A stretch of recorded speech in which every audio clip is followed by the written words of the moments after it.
il nous faut examiner notre foi. Pour cela, dans Hébreux 12, 2, la Bible dit donc que Jésus est l'auteur et le consommateur de notre foi, c'est-à-dire qu'il fait naître la foi et l'emmène à la perfection.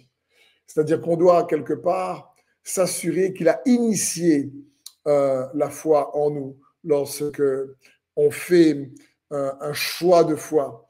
Et n'oublions pas, la Bible dit également que la foi vient de ce qu'on entend, et ce qu'on entend vient de la parole de Christ.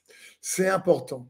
Et une des manières pour examiner sa foi, c'est d'apprendre à vérifier que ce qu'on a reçu dans notre esprit par le Saint-Esprit lorsque l'on croit, que ce soit un rêve, une pensée, dans une impression, dans la parole de Dieu, eh ben, soit équilibré, conforme à ce qui est écrit dans les Écritures. C'est un des principes importants lorsqu'on examine pour que notre foi soit armée de la puissance, que notre foi soit infusée, soit remplie de la puissance de Christ derrière de son esprit. Un exemple simple, c'est Jésus lui-même.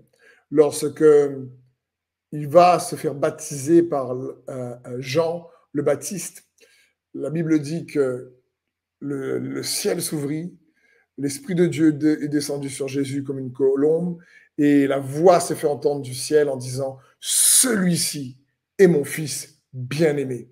Donc, la voix se fait entendre de tout le monde pour Jésus. « Celui-ci est mon Fils bien-aimé ».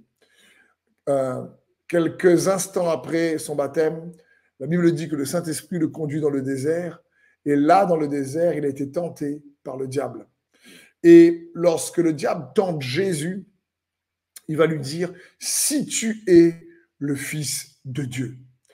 Et il faut bien comprendre que Jésus ne lui dit pas, à ce moment-là, n'importe quoi. Tu n'as pas entendu dans le Jourdain la voix de Dieu, Dieu m'a dit, je suis son Fils bien-aimé.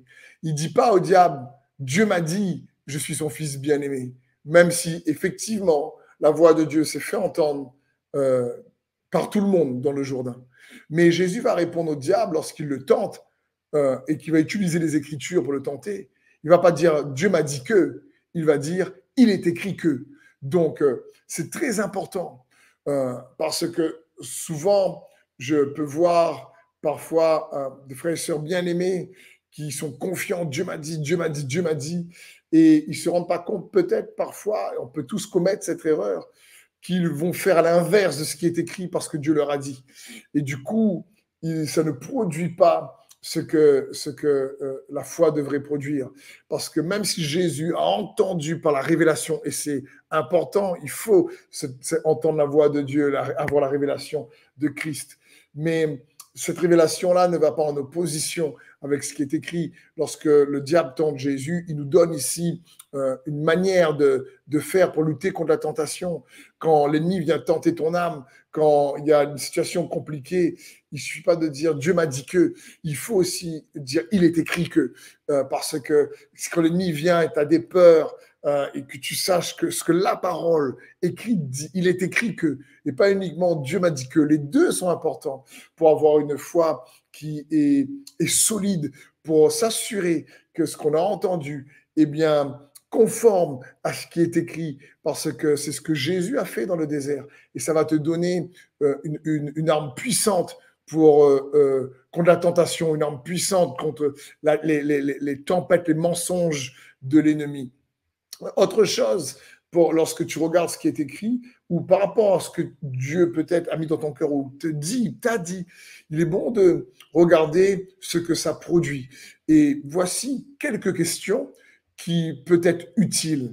Demande-toi, par exemple, est-ce que c'est ce qu'il m'a dit, c'est pour sa gloire? Est-ce que ça va glorifier Dieu vraiment? Est-ce que c'est surtout uniquement pour moi?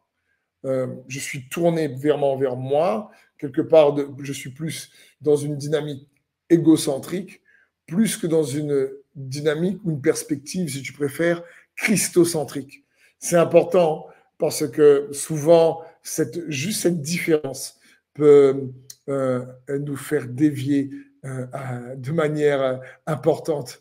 Et aussi peut-être se dire, est-ce que ça édifie les autres? Est-ce que ça pousse les gens à plus aimer Jésus? Est-ce que ça le valorise? Est-ce que ce genre de questions-là, Dieu est l'auteur et le consommateur de notre foi. Il fait naître la foi et l'emmène à la perfection.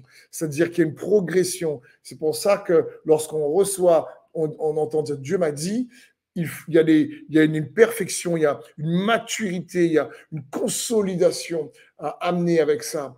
Et d'abord, dans les écrits de la parole de Dieu, est-ce qu'il y a une conformité, un rapport, est-ce qu'il y a un lien?